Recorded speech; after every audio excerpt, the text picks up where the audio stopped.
Bonjour à tous, dans cette vidéo, on va apprendre à passer d'une écriture d'une égalité faisant intervenir des valeurs absolues à une écriture de type appartenance à un intervalle. Alors c'est pas un exercice facile, c'est peut-être l'un des plus difficiles et plus délicats de cette année de seconde, mais c'est au programme, alors on va essayer de le comprendre. Voici la phrase qui doit être normalement dans votre cours, c'est une équivalence, qui peut se traduire aussi par un si et seulement si.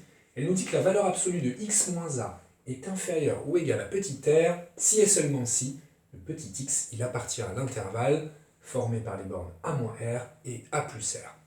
Alors, cette phrase complète, c'est pas terrible de l'apprendre par cœur et d'essayer de l'appliquer parce que déjà ça se retient difficilement. Et il vaut mieux en avoir une lecture qui permet de comprendre ce que ça signifie pour pouvoir passer de l'un à l'autre. Et comme bien souvent quand on travaille sur les nombres réels et les intervalles, ça passe par la droite graduée. Donc pour passer de là à là, nous on fera un petit intermédiaire pour bien comprendre la chose qui sera de passer par la droite graduée. Deux choses quand même à savoir au niveau de cette phrase, c'est que bien sûr ces barres sont des barres de valeur absolue et qu'une valeur absolue désormais pour vous c'est une distance. La valeur absolue de x moins a, c'est la distance entre le réel x et le réel a, et non pas moins a.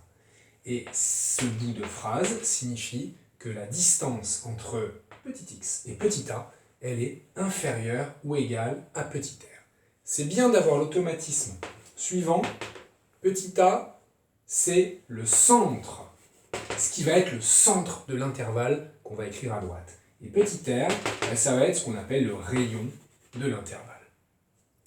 Pour bien comprendre ça, on va faire notre petite droite graduée.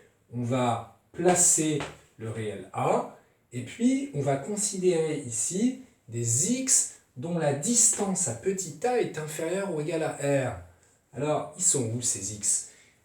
Si la distance à a est inférieure ou égale à r, ça veut dire qu'au maximum, je suis à plus r là-bas, donc j'arrive à plus r. Et puis au minimum, je vais vers la gauche pour faire moins r, et j'atterris sur a moins r. Où sont mes x ? Ce sont tous ceux dont la distance à petit a est inférieure ou égale à r. Ils sont là, et mes crochets sont fermés parce que j'ai un inférieur ou égal. Alors ici, on voit bien l'intervalle qui se dessine et qui apparaît bien sous cette forme-là. C'est l'intervalle a moins r à gauche et a plus r à droite. Alors, travaillons tout de suite avec un exemple pour voir comment ça se passe dans les situations concrètes où on vous donne petit a et petit r, ou alors où c'est à vous de les reconnaître. Allons-y avec, j'efface tout ça, avec cette inégalité-là que je vous donne, valeur absolue de x moins 4 est inférieure ou égale à 3. Il faut que je traduise ça sous la forme d'un intervalle. Donc je vais dessiner ma petite droite graduée et je vais tout de suite traduire cette valeur absolue comme étant une distance. En fait, ceci, c'est la distance entre x et 4, parce que j'ai un signe moins ici déjà. Donc voilà mon premier nombre, voilà mon deuxième nombre, sans le signe moins. Alors si je m'intéresse à la distance entre petit x et 4, j'ai besoin déjà de placer 4.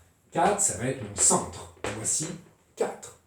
Et je m'intéresse à une distance entre x et 4 qui doit être inférieure ou égale à 3. Ça veut dire qu'au maximum, elle vaut 3, cette distance. Alors, je fais plus 3 à droite, moins 3 à gauche, ou alors j'écris plus 3 comme étant la distance 3 mais vers la gauche, et j'atterris sur quoi ? J'atterris sur ici 1, et j'atterris ici sur 7.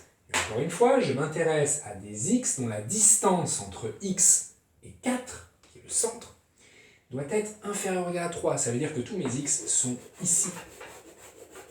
Ici, tous ces x que j'ai surlignés ont une distance à 4 qui est inférieure ou égale à 3. Bien sûr, celui-là, cette distance, elle est inférieure à 3, regardez.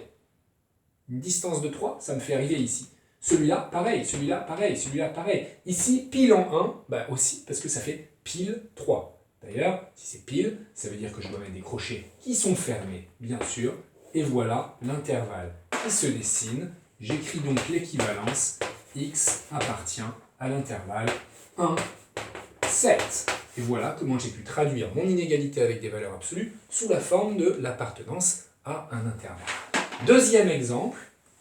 avec cette fois un signe plus, pour bien comprendre que même quand il y a des plus, eh bien, ça peut s'exprimer sous la forme d'une distance, et donc on pourra réussir à l'écrire sous la forme d'un intervalle. Si je vous écris ça, vous allez me dire « Ah oui, mais ça, c'est pas une distance parce que j'ai un signe plus. » Mais il y a l'astuce, bien sûr, de décomposer le plus en moins moins. Ceci peut s'écrire x moins moins 2. Et donc, on reconnaît ici immédiatement le centre, qui va être moins 2. Le rayon ici va être 1. Je m'intéresse à des x dont la distance à moins 2 est inférieure ou égale à 1. Ce qui veut dire que là, je vais faire plus 1. Et puis là-bas, je vais faire moins 1. Je vais atterrir ici en moins 3 et ici en moins 1. Et je m'intéresse à tous les x dont la distance à moins 2 est inférieure à 1, qui est le rayon, donc je m'intéresse à tous ces x-là. Et je referme ici mes crochets. Alors, est-ce que j'ai tout le temps des crochets ouverts? J'écris juste l'intervalle, le voici, c'est moins 3, moins 1. Est-ce que j'ai tout le temps des crochets fermés? Pas forcément si l'inégalité de départ elle est écrite avec un strictement. Si elle s'écrit comme ça, alors qu'est-ce qu'il faut que je change? Je ne dois pas autoriser le fait d'avoir un nombre qui est situé à une distance pile égale à 1. Or, cette borne-là et cette borne-là, ils ont une distance qui est pile égale à 1 par rapport au centre. Donc il faudrait que je change de sens ici les crochets quand j'ai un strictement. Je change ici les crochets. On peut se demander aussi, dernier cas, même s'il est un peu difficile, qu'est-ce qui se passe si jamais j'ai non pas un inférieur ou égal ou un strictement inférieur, mais si j'ai un supérieur. Par exemple, ici, strictement supérieur à 4. Bon, qu'est-ce que je fais?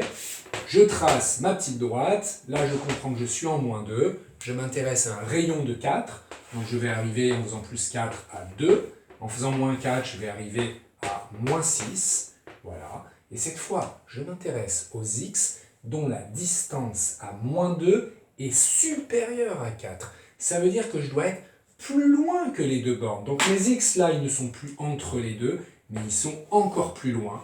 Donc à droite là-bas, et puis aussi à gauche là-bas. À gauche là-bas et à droite là-bas. Donc en fait, j'ai deux intervalles. Et alors pour ceux qui n'ont pas encore vu le symbole de l'union, vous passez. Mais ceci s'écrira sous la forme moins l'infini jusqu'à moins 6, union 2 jusqu'à plus l'infini. Voilà comment on peut traduire cette inégalité-là sous la forme de l'appartenance à un intervalle qui ici est la réunion de deux intervalles. Mais encore une fois, si vous n'avez pas encore vu la réunion ou l'intersection, ça n'est pas encore pour vous. Enfin, qu'est-ce qui se passe quand on a l'exercice inverse, c'est-à-dire que je pars non plus d'une inégalité avec une valeur absolue, mais je pars de l'appartenance à un intervalle. Par exemple, je vous mets celui-là, l'intervalle de 6, et que je veux traduire ça sous la forme d'une inégalité faisant intervenir une valeur absolue. Alors, je fais ma droite. Je trace ma droite, et je me dis que là, je suis dans l'intervalle de 6. Donc mes x, qui appartiennent à 2, 6, ils sont ici.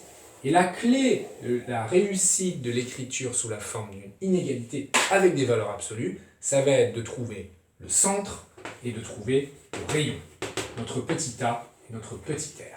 Alors pour le centre, il faut que je prenne le milieu. Il faut que je me mette pile au milieu entre 2 et 6. Donc ici, un petit calcul tout simple, un calcul de moyenne en fait, 2 plus 6 divisé par 2. Il y a qui au centre? Il y a bien sûr 4. J'ai trouvé déjà le centre de mon intervalle. Ensuite, j'ai besoin du rayon. Alors le rayon, c'est la distance qu'il y a entre le centre et les extrémités. Donc ici, bien sûr, c'est 2. J'ai ajouté 2 pour passer de 4 à 6. J'ai retranché 2 pour passer de 4 à 2. Ici, j'ai donc un rayon égal à 2. Je vais donc être capable de caractériser tous ces x qui sont situés entre 2 et 6. Tous ces x, ils ont une distance au centre, et le centre, c'est 4. Une distance au centre qui est inférieure ou égale au rayon, qui est 2. Comment ça se traduit?